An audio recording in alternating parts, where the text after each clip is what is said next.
Assalamualaikum warahmatullahi wabarakatuh. Alhamdulillah, pada kesempatan ini kita bisa bertemu kembali dengan Bu Ina dalam pembelajaran Bahasa Indonesia. Dan Ibu doakan semoga antum semua dalam keadaan sehat walafiat, tidak kekurangan suatu apapun. Dan semoga keberkahan dalam thalabul ilmi ada pada kita semua. Amin ya Allah ya rabbal alamin.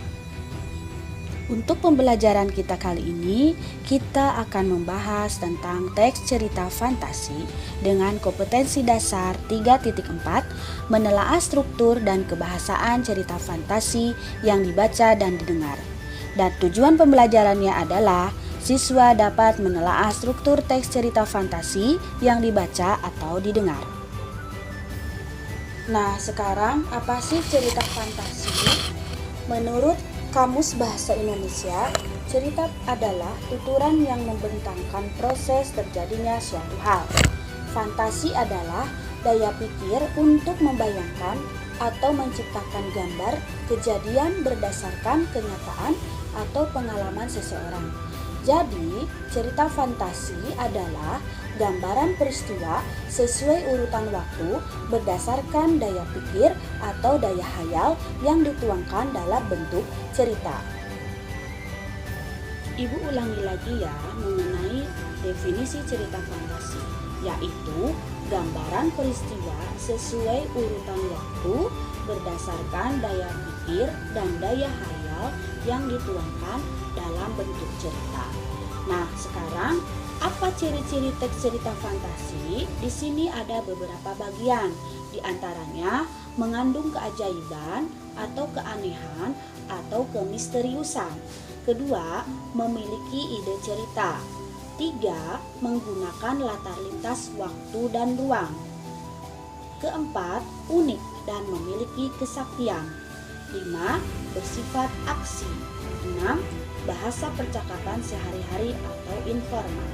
Itu ciri-ciri teks cerita fantasi. Cerita fantasi juga memiliki dua jenis. Yang pertama, berdasarkan latar cerita. Yang termasuk ke dalam latar cerita adalah latar lintas waktu masa lampau, latar waktu sezaman, latar lintas waktu futuristik atau masa yang akan datang. 2. Berdasarkan kenyataan hidup sehari-hari. Yang termasuk ke dalam ini adalah cerita fantasi total, cerita fantasi insan. Berikutnya adalah unsur-unsur cerita fantasi. Cerita fantasi memiliki dua unsur. Yang pertama unsur intrinsik, yang kedua unsur ekstrinsik. Yang termasuk ke dalam unsur intrinsik adalah tema, amanat, latar, tokoh dan penokohan, dan alur. Dan unsur ekstrinsik adalah bahasa yang digunakan dalam cerita fantasi, latar belakang pengarang, juga nilai-nilai yang terkandung di dalam cerita fantasi. Untuk penjelasan unsur-unsur intrinsik cerita fantasi, yang pertama adalah tema. Tema yang digunakan dalam cerita imajinasi atau cerita fantasi biasanya bersifat fantastik, magic, atau futuristik. Kedua adalah amanat. Biasanya sebuah cerita memiliki amanat atau pesan yang ingin disampaikan penulis kepada pembacanya. Yang ketiga adalah latar. Latar yang digunakan biasanya adalah rekaan pengarang. Yang keempat adalah tokoh. Tokoh dalam cerita imajinasi atau cerita fantasi digambarkan memiliki kemampuan yang luar biasa, seperti kekuatan supranatural, bisa membaca pikiran orang lain atau bukan seorang manusia. Unsur yang kelima adalah alur. Cerita imajinasi atau cerita fantasi memiliki alur yang sama dengan teks narasi lainnya, yaitu awal, tengah, dan akhir. Nah, itulah unsur-unsur intrinsik dalam cerita fantasi. Selanjutnya, struktur teks cerita fantasi. Yang pertama adalah orientasi. Ciri isinya pengenalan tokoh, latar, watak tokoh, dan konflik. 2. Komplikasi. Ciri isinya hubungan sebab akibat sehingga muncul masalah hingga masalah itu memuncak. 3. Resolusi. Ciri isinya penyelesaian masalah dari konflik yang terjadi. Nah, di sini ada contoh pola pengembangan struktur cerita fantasi bagian orientasi. Nah, ini dikembangkan dari deskripsi latar. Contohnya adalah 3 rumah bergaya kerucut menyambut mataku. Ketika aku memandanginya satu persatu, ternyata rumah itu memiliki model yang sama. Hanya satu hal yang membedakan ketiga rumah itu, warna pintunya.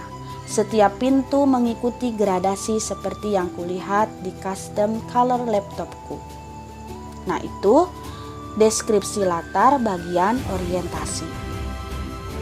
Berikutnya, ada bagian orientasi yang dikembangkan dari pengenalan tokoh. Alien itu berhidung mancung.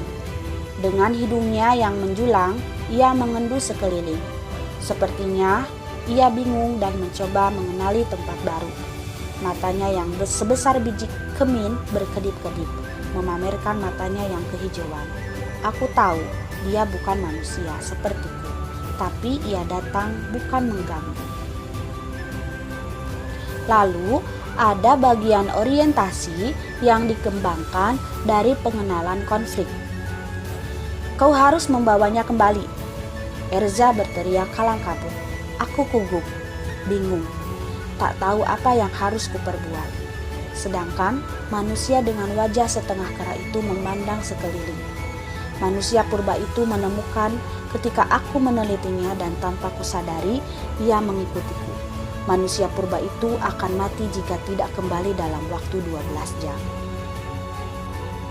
Selanjutnya, contoh pola pengembangan struktur cerita fantasi bagian komplikasi yang dikembangkan dengan menghadirkan tokoh lain. Tiba-tiba seorang alien yang berukuran lebih besar datang.